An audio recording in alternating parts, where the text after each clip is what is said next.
Bonjour, mon nom est Guy Jacques et je vous souhaite la bienvenue à l'émission Au cœur des Appalaches. L'évolution de la pauvreté se fait remarquer dans plusieurs villes et Thetford n'y fait pas exception, malheureusement. Aujourd'hui, nous recevons Patrick Naud, travailleur de rue pour le réseau d'entraide des Appalaches, avec qui nous allons nous entretenir de ce qui se passe ici. Bonjour, Patrick. Enchanté, enchanté. Ça va bien aujourd'hui? Super bien, toi? Oui. Quel est le rôle au quotidien des travailleurs de rue?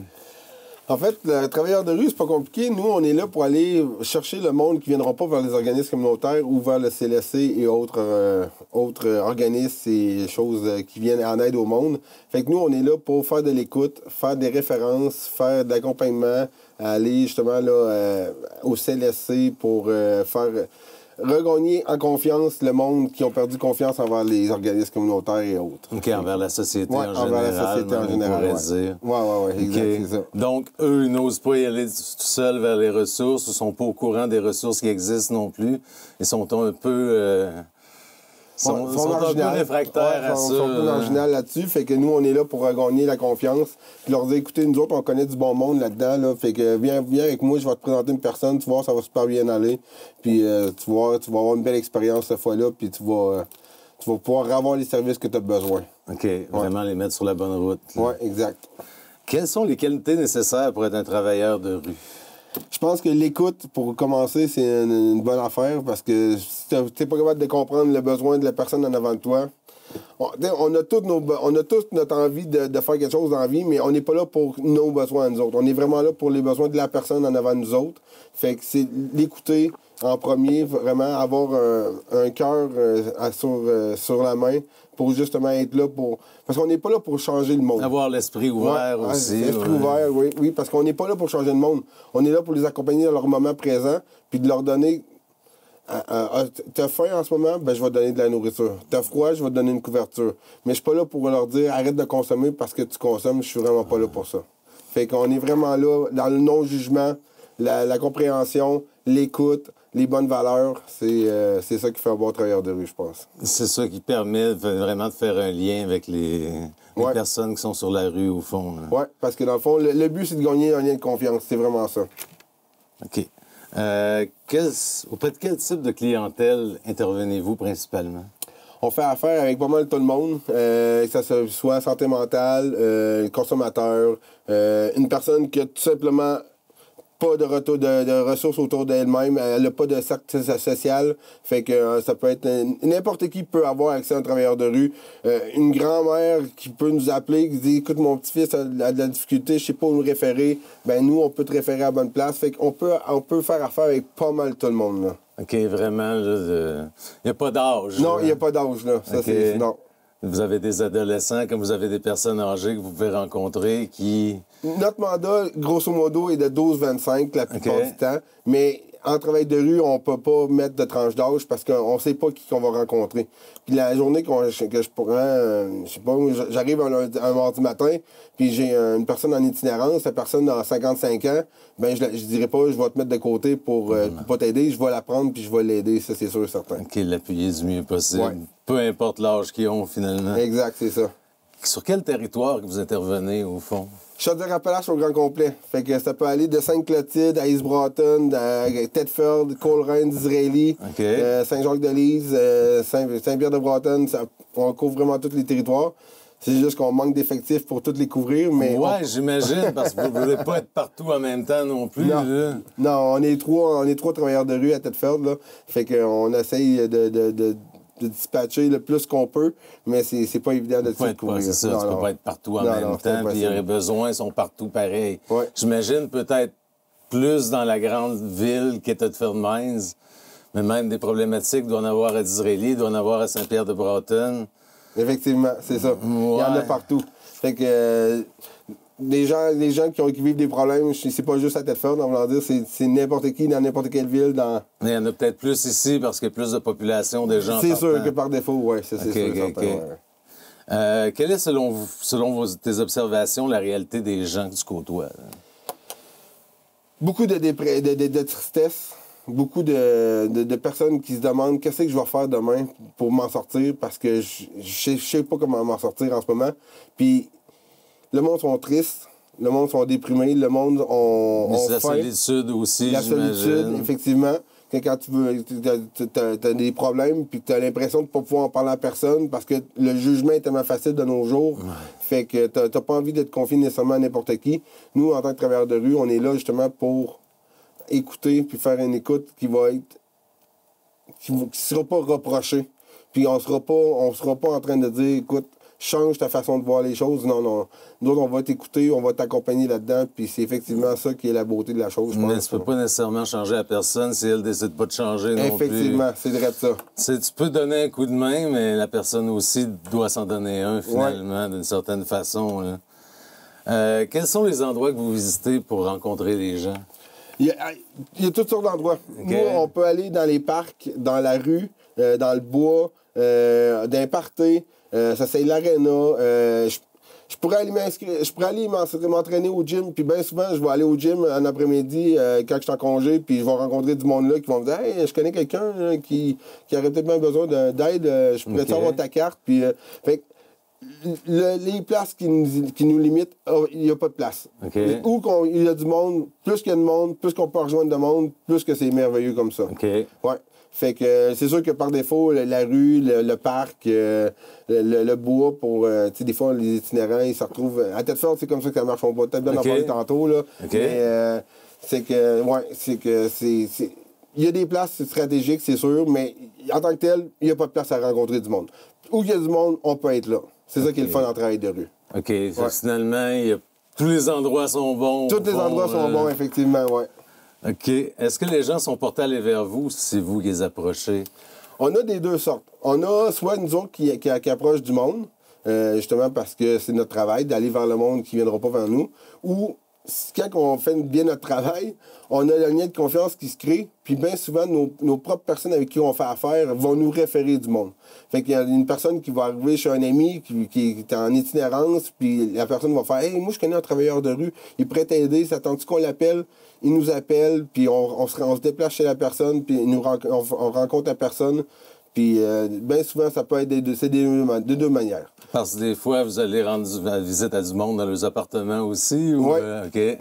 C'est ça. Fait qu'on peut aller chez le monde et ils peuvent venir au réseau d'entraide.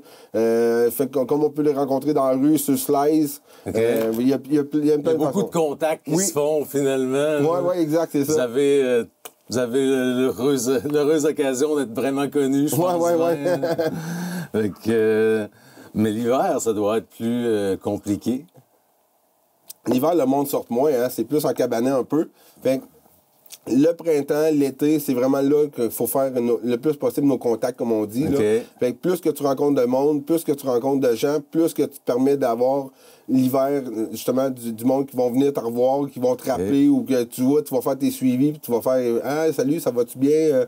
Tu as encore envie? T'as-tu besoin de quelque chose? Tu as besoin de manger? Tu as besoin de matériel de consommation propre, tu sais, c'est ces choses-là. Y a-tu vraiment du monde qui vit dans la rue l'hiver?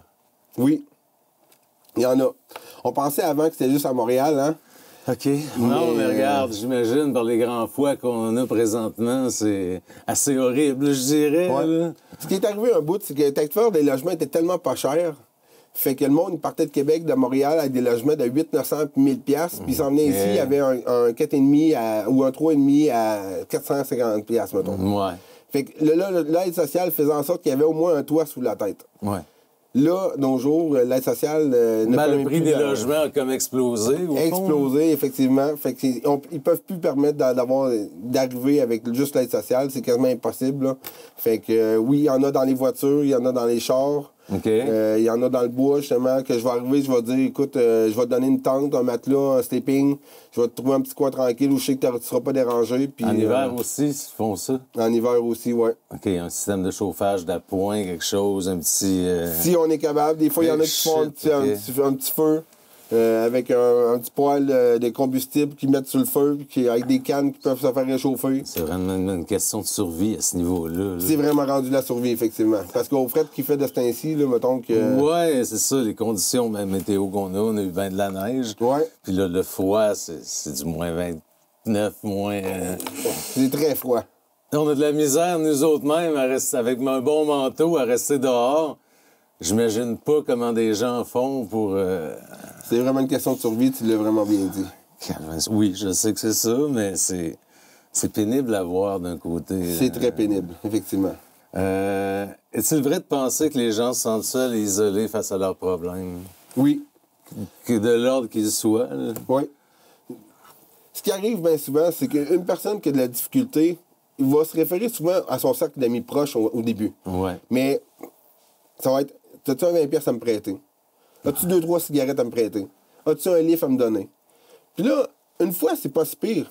Mais quand ça fait 2, 3, 4, 5 fois, 6 fois, 7 fois, 10 fois, à un moment donné, le monde, ils font, coudonc, t'es-tu tout le temps en train de me demander quelque chose? Et là, ça brise les liens de confiance entre les familles, entre les amis. Ton filet social, à un moment donné, doit décliner aussi. Effectivement. Fait que oui, le monde finisse par se sentir seul, finisse par se dire, coudonc, je vais arrêter de déranger le monde parce que j'ai l'impression de déranger. Puis c'est là que nous, les organismes communautaires, on est vraiment là pour dire, écoute, t'es pas tout seul, viens nous voir. Nous, des transports, on est capable d'en faire si t'es pour des rendez-vous médicaux, puis pour aller au palais de justice, exemple. Okay. Fait que, viens nous voir.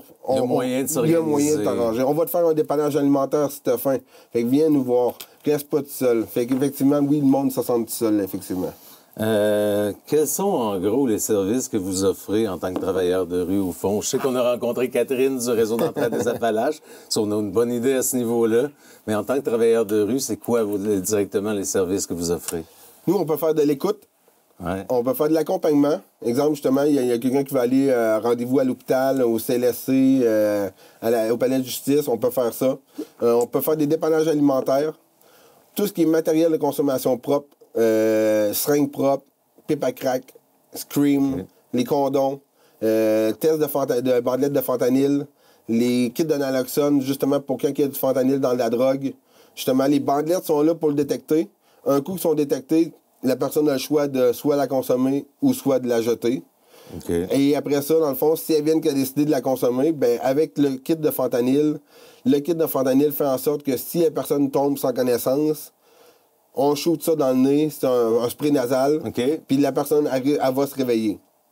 Ça élimine pas les effets de la drogue nécessairement, mais ça les atténue d'une certaine façon. Ça va atténuer le fentanyl, dans le fond. Mais le fentanyl dure plus longtemps que le naloxone. Donc, c'est pour ça que dans un kit, il y a 2 kits de naloxone. Puis, on conseille éventuellement, quand on donne un spray nasal de kit de naloxone, d'appeler l'ambulance parce que la personne risque de retomber. Ouais. Quelles sont les situations que vous rencontrez le plus fréquemment dans la rue? La nourriture, le manque de nourriture, ça, c'est les dépannages alimentaires. Le monde ne sont plus capables de s'alimenter, c'est un problème criant. Santé mentale, on rencontre ça souvent aussi. Les consommateurs, on rencontre ça souvent. Les chicanes familiales, on peut rencontrer ça souvent. Fait que c'est toutes des choses là, qu'on rencontre là, dans notre quotidien. C'est les principaux événements que vous voyez là, qui arrivent, qui feront que les gens se ramassent dans la rue, finalement. Oui, exact, c'est ça. OK. Quels sont les défis auxquels vous faites face dans le cadre de votre travail? L'argent. L'argent, parce que, dans le fond, nous, on fonctionne avec des subventions. Ouais. Les subventions, par défaut, si on n'en a pas, ben on peut pas engager d'autres travailleurs de rue. On peut pas avoir de l'argent, justement, pour acheter les sleeping bags ou les matelas, ces choses-là, pour pouvoir redonner à la collectivité. Fait que plus qu'on a d'argent par les bailleurs de fonds, plus qu'on est capable d'aider. Fait que ça, c'est éventuellement, c'est un gros enjeu là, qui est au niveau, en tout cas, de pouvoir aider, là, c'est vraiment un enjeu, ça. Parce que tu me disais, là, au fond, il y a plus de problématiques qu'il y a de ressources, au fond. Là. Effectivement. Il y a un vide qui se crée à un moment donné. Oui, exact, c'est ça. OK. Puis là, ça prendrait vraiment... Idéalement, là, juste pour te poser la question comme ça, mais comment ça prendrait de travailleurs de rue sur le territoire que vous couvrez présentement? Je vous dirais, on est 3 présentement, dont un en temps partiel. Je te dirais qu'il faudrait être 6 environ. OK. Ouais, si on pourrait être 6, là, parce que on a plein de secteurs autour, là, justement, qu'on n'a pas le temps de desservir, parce que juste Thetford est un territoire, justement, avec plein de monde qui ont besoin d'aide. Fait que si on pourrait être 6 sur le territoire, ça serait génial. OK. Ouais. Ça prendrait vraiment ça, finalement, pour vous permettre de combler nécessairement plus de besoins que ce que vous parvenez à le faire présentement. Oui, exact, c'est ça. Au niveau de la consommation de drogue, des surdoses, est-ce que la situation s'est aggravée au cours des dernières années? Depuis la pandémie, la drogue a extrêmement diminué en qualité. beaucoup plus de fentanyl, beaucoup plus de coupures, justement, avec de la farine, avec de la créatine, mettons, avec des choses comme ça. Fait que la drogue est de moins en moins de qualité. Fait que, par défaut, plus en plus de surdoses. Fait que oui, effectivement, là, la drogue est... Depuis la pandémie, on a vraiment vu un gros changement, là. Mais il y a vraiment... Le problème est la drogue chimique, là, à faible coût, au fond, ou... Oui, parce que, généralement, à Pasteur, le pot, bien souvent, tu mettras pas de fentanyl là-dedans, ça sert complètement à rien, sûr, là. hein. Fait que c'est pas le pot en tant que tel qui va déranger, c'est effectivement tout ce qui est speed, là, cocaïne. OK, mais cocaïne, ça doit pas être abordable pour du... Le problème, c'est que il y a des vices pour tout le monde un peu, hein. Fait que, OK, ouais. Fait qu'il y en a qui, oui, que ça va être la coke. Fait que ça, il y a du monde qui... Ça aide pas le problème du tout à ce moment-là. Je veux pas juger non plus, là, mais... Je connais pas grand monde qui n'ont pas de dépendance dans la vie. Là. Moi, je m'entraîne dans le gym, puis je vois du monde qui sont là 7 fois par semaine, qui vont dépenser 300 pièces de produits pour être dans le gym. Okay. Fait que une dépendance reste une dépendance. Fait que est-ce qu'elles sont nécessairement toutes bonnes? Non, pas vraiment. Non, il n'y a pas aucune dépendance. Une dépendance. Ben oui, il y a des bonnes dépendances. C'est comme à l'exercice, Oui. comme tu le fais. Mais c'est autre chose. Mais ça reste que tu peux tomber dans une dépendance, peu importe dans qu'est-ce que tu vas toucher. Il me semble que quand tu n'as pas beaucoup de moyens, tu vas vers une drogue à faible coût, pas nécessairement sur... Et là, les drogues à faible coût, peut-être que tu as plus de chances en plus d'avoir de la mauvaise qualité. Là. Généralement, c'est ça, un peu de même, ça marche. Ouais, c'est dommage, mais c'est ça. Ouais. Au-delà de la consommation de drogue, des problèmes de santé mentale, des besoins alimentaires, y a-t-il d'autres problématiques que vous rencontrez? Les conflits familiaux, conflits entre voisins, entre amis, ça, on en voit souvent. Ça, Okay. On a Alternative Jeunesse, là, à cette heure, qui font la médiation. Oui. Fait que, justement, ça, c'est une place qui peut être pratique pour bien du monde. Là. Mais oui, on en voit de plus en plus ça, des problèmes de chicanes de voisins qui s'ostinent pour le parking. Ou, OK. Fait que ça, ça, on en voit. Ça, vous intervenez là-dedans aussi? On essaie que non, mais c'est... Mais des fois, vous vous retrouvez mêlés on se retrouve mêlés avec ça, effectivement. Des chicanes de propriétaires avec des locataires, justement. Le locataire n'a pas payé. C'est insalubre chez eux. Et où ils ont des animaux. Fait que là, le propriétaire, lui, il est là. Puis, ouais, mais je dirais pas ça. Ouais, mais on essaye de faire... un rôle de conciliation, quand même, que vous avez à certains égards. C'est ça, ouais. OK, ça fait pas mal de choses, quand même. On a parlé un peu des produits que vous pouvez distribuer quand vous accomplissez votre travail, comme le matériel stérile d'injection, le kit naloxone que tu nous parlais, les condoms, les tests de grossesse, les bandettes de détection de fentanyl. Il y en a-tu d'autres? Ça regroupe vraiment? C'est pas mal ça. On a des petits tubes, justement, pour des kits de sniff, pour sniffer tout ce qui est intranasal, dans le fond. Okay. Sinon, c'est pas mal ça. Ouais, ça joue là-dedans. Là. Des seringues propres, des poubelles jaunes, justement, pour mettre les seringues souillées dedans. Pipe à crack, cette année, ça allait exploser. Là. C'est vraiment une affaire qui a été demandée de plus en plus. Là. Fait que, ouais. OK. Puis avant ça, c'était moins présent? C'était moins présent dans le parage, dans les parages, là, mais depuis, mettons, 1 an et demi, là, ça a beaucoup explosé, ça, dans ce côté-là. Là, OK. ouais.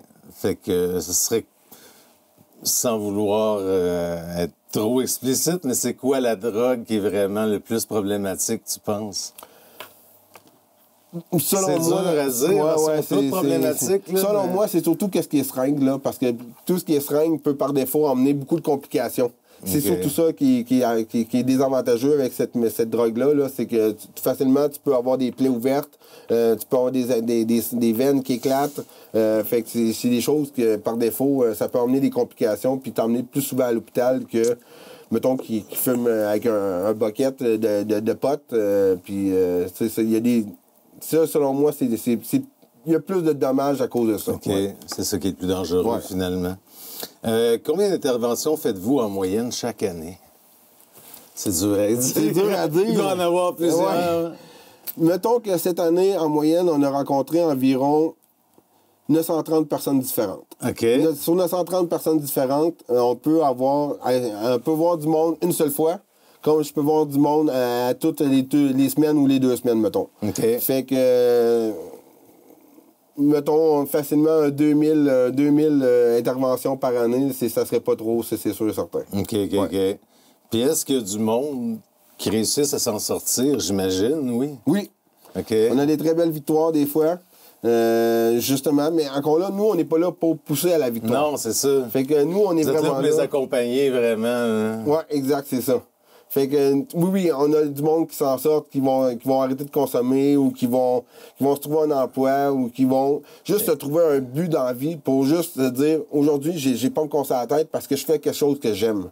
Fait que, oui, on a des victoires Puis ça comme ça. vous fait quoi quand vous rencontrez une personne comme ça qui s'est... Ben, c'est sûr qu'on est toujours content pour la personne. Ben, souvent, la personne va nous dire non, merci Patrick, tu m'as aidé. Non, c'est pas moi qui t'ai aidé. C'est toi qui s'est aidé. Ouais. Et c'est ça la différence. C'est la journée que tu vas comprendre que tout part de toi, tout va se mettre à changer. Parce que nous, on peut amener des outils, on peut amener des façons de faire, mais si toi, tu les mets pas en application, ça sert à rien. Fait que c'est vraiment ça, tout va partir de toi. OK. C'est très intéressant. Puis je pense que c'est la base un peu pour tout le monde, ça, là, Oui. quand même. Là. Est-ce que les besoins ont augmenté au fil des ans? Je sais pas comment... Ça fait combien de temps que tu travailles, toi? 7 ans. 7 ans, quand Ouais. même. Fait que 7 ans, tu remontes à 2018 environ, Ouais. avant la pandémie. Avant la pandémie. C'était-tu moins pire avant la pandémie? C'était moins pire avant la pandémie. OK. La pandémie a fait en sorte que le monde a tombé isolé. On parle de la pandémie. Juste la pandémie, le fait que le monde est enfermé 24 heures sur 24 avec une personne qui vivait de la violence conjugale, un enfant qui se faisait violenter, c'était pas l'idéal, mettons, pour dire que le jeune, quand il se ramasse à l'école, il y a un soutien, il y a un temps qui peut se dire, bon, ben là, aujourd'hui, je passe un 7 heures de temps en dehors de la personne qui me donne de la violence conjugale ou de la violence envers les enfants. Fait que, il y a moyen de se dire, j'ai un break dans tout ça. Mais quand la personne est enfermée 24 heures sur 24 avec la personne, il n'y a plus de break dans ce temps-là. Là. Non. Fait que oui, depuis la pandémie, l'itinérance a explosé, comme on disait. OK. Les logements ont tellement augmenté les de prix prix. ont augmenté, c'est l'enfer. l'alimentation aussi. L'alimentation, l'hydro, le gaz, fait que moindrement, juste les voitures usagées, le monde de ça qui vendait des voitures usagées à pas trop cher ont augmenté leur prix. Fait que le monde qui veut avoir une petite voiture pas chère, ben ça non plus. C'est plus difficile, c'est vraiment plus difficile. Ouais. Quels sont les principaux organismes auxquels vous référez les gens de votre côté? Nous, on fait affaire avec tous les organismes. OK. Fait que ça peut être... Selon les besoins de la personne. Exact. La personne va venir me voir, elle va me dire, là, j'ai un problème de consommation, Patrick, aujourd'hui, j'ai envie d'arrêter, là, je suis plus capable, là. Je vais faire, savais-tu que Doremi existe? Savais-tu que Doremi est là pour là? Raphaël, tu connais-tu Doremi? Viens, je vais te le présenter, tu vois, ça va super bien aller. OK. Ils ont un problème de santé mentale, ça va être l'intervalle. OK. On a un problème, ils veulent avoir accès à un psychologue, info sociale ou CLSC, ça va être le 811. On réfère vraiment à plus qu'on a d'organismes, plus qu'on en connaît, plus qu'on peut faire des bonnes références, puis par défaut qu'on peut aider dans ce temps-là. OK, parce que là, déjà, tu viens de m'en parler de certains que je connais pas. Mais, tu sais, j'en connais plusieurs quand même, mais je découvre encore qu'il y en a quand même une multitude de côté de Thetford, là. Oui, à Thetford, c'est ça qui est le fun. Par exemple, on a beaucoup d'organismes communautaires qui sont présents sur le territoire. Pour le peu de population qu'on a, on peut dire ça comme ça, là, on a beaucoup d'organismes sur le territoire. Puis ça, c'est le fun pour ça, par exemple. On est bien desservis à ce niveau-là. Il y a des lacunes encore, mais il y a Oui, il y a toujours du chemin à faire à divers niveaux. Oui.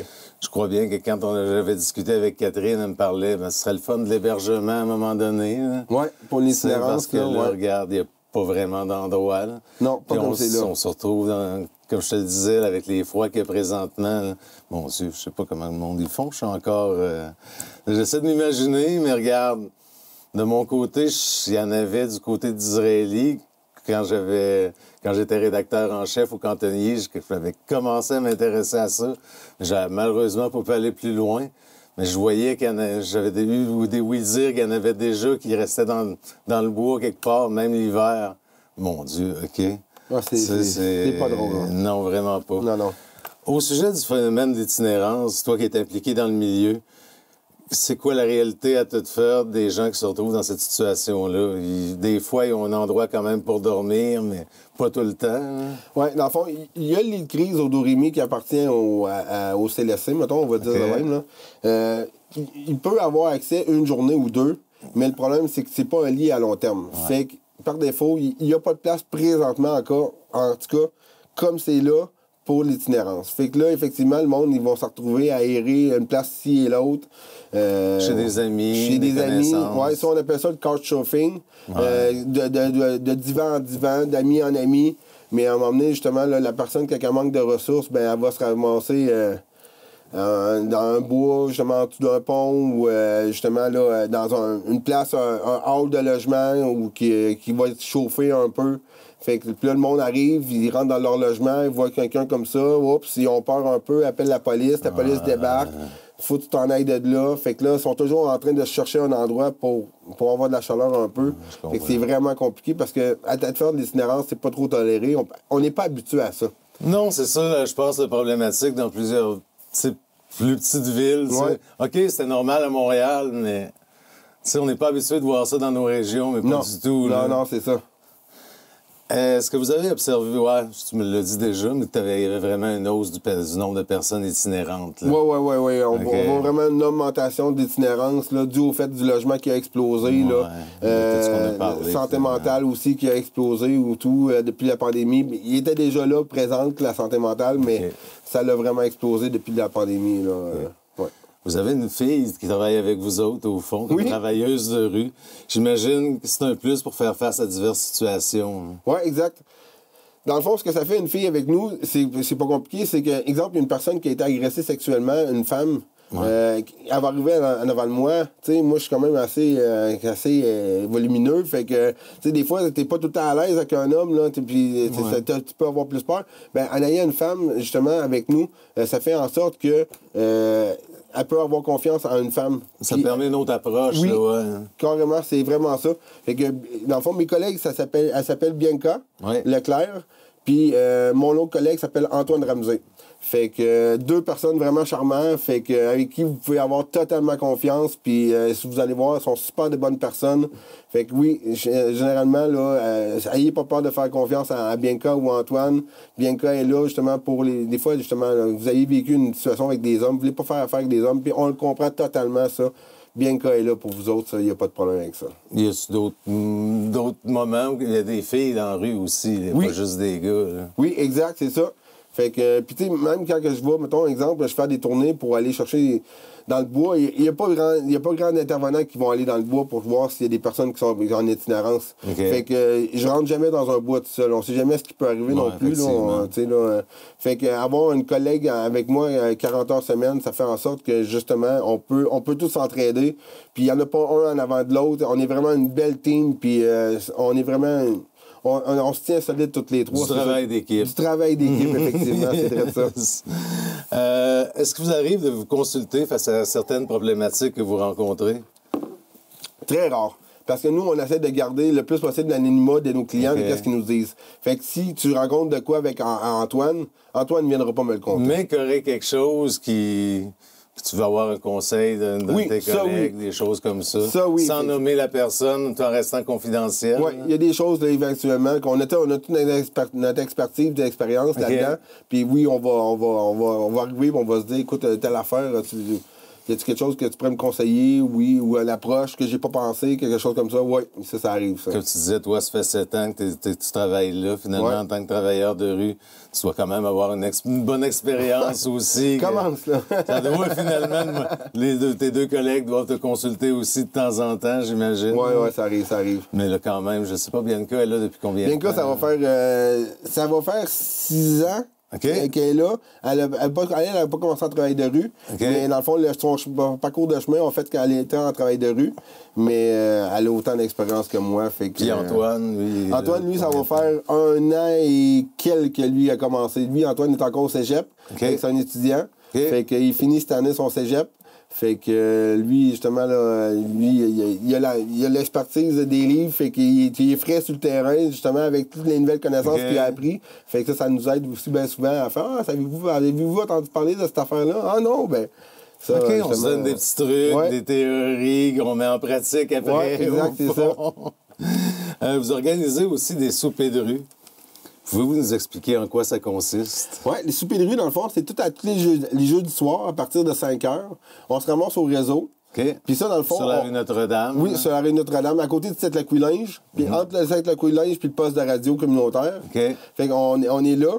Puis c'est jeudi soir, on offre un souper que le monde peut venir manger en gang, que ce soit pour avoir un repas chaud ou juste une ambiance de venir socialiser. Ça peut être les deux affaires pas mal, que le monde vienne. Puis justement, on est là, on sert un bon repas chaud. Généralement, on essaie que ça ne soit pas tout le temps du spaghetti. Là. C'est bien souvent, c'est de la viande, c'est des patates, c'est un bon dessert, c'est avec de la liqueur. De quoi de soutenant. De quoi de soutenant, justement, pour dire, coudonc, je viens prendre un bon repas en gang. Là. Fait que oui, c'est nos soupers de rue. Puis à tous les jeudis. Fait que ce qu'on demande, c'est d'appeler au moins avant le mercredi pour qu'on puisse calculer le bon nombre de nourriture. Mais ça, vous pouvez venir, il n'y a pas de trouble avec ça. On est ouvert à accueillir tout le monde, ça, il n'y a pas de trouble. Est-ce que vous avez d'autres activités qui viennent briser l'isolement un peu de votre clientèle? Oui, bien, on a tout ce qui est cuisine collective. Fait que ça, c'est bien pratique, justement, pour venir, encore une fois, socialiser ou faire un surplus de nourriture durant la semaine que tu as besoin. Fait que ça peut être une bonne place. Nous, des fois, on organise des activités comme avec les jeunes, on va aller au cinéma. Avec les plus vieux, on organise prochainement une activité. On va jouer au quai à Saint-Georges avec le laser tag. Fait que on organise tout le temps des activités ici et là. Mais c'est sûr que nous, notre but, c'est pas d'organiser des activités. C'est vraiment d'aller chercher le monde. D'être présent sur le terrain. Exactement, c'est ça. Vous êtes au front. Oui, exactement, c'est ça. Carrément. Quels sont vos horaires et comment peut-on vous rejoindre? Nous autres, notre horaire, bien souvent, moi et Bianca, c'est du mardi au vendredi. OK. En soirée ou... Le mardi, ça va être de 8h30 à 4h30. OK. Le mercredi, de 8h30 à 4h30. Le jeudi, on va commencer... Généralement, c'est vers 11h le matin jusqu'à 10h, 22h. Okay. Puis le vendredi, de 8h30 le matin à 22h le soir. OK. Fait que... Puis Antoine, lui, il est là le vendredi soir puis samedi soir. Généralement, lui, il couvre de 4h30 à peu près jusqu'à minuit. OK, quand même. On essaie de couvrir une heure où il y a le plus d'activités de votre côté, que vous rencontrez plus de monde, ou c'est vraiment à toute heure de la journée? Là? Il y a pas mal toute heure de la journée. Là. J'arrive le matin, là, mon téléphone peut être loadé d'appels. Faut que je retourne des appels, justement.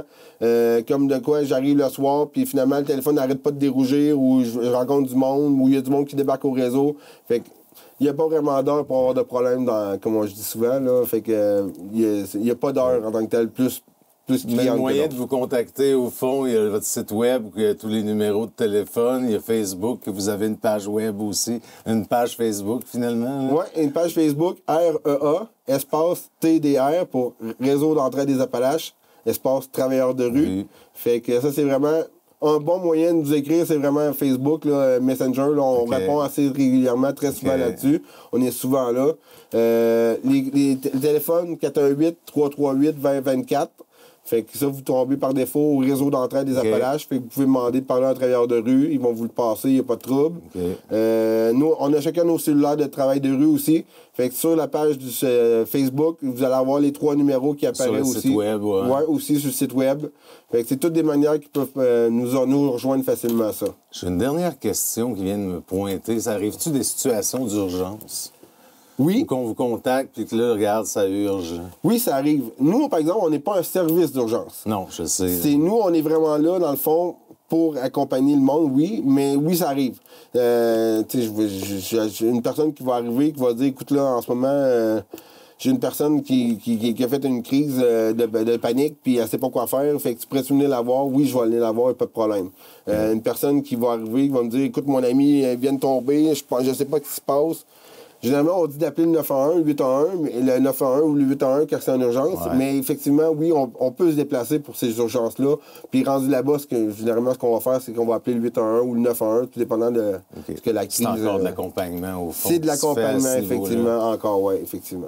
Bon, bien, merci, Patrick. Est-ce que tu as quelque chose à rajouter de ton côté? Gênez-vous pas, restez pas tout seul avec vos problèmes. S'il y a de quoi que ce soit, puis on n'a pas la solution, nous, on va la trouver, la solution. On va trouver la bonne organisme qui peut référer.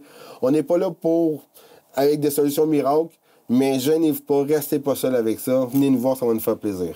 Bon, bien, l'invitation est lancée. Merci beaucoup à toi. Merci à toi. Et bonne chance dans la continuation de vos projets. Merci beaucoup.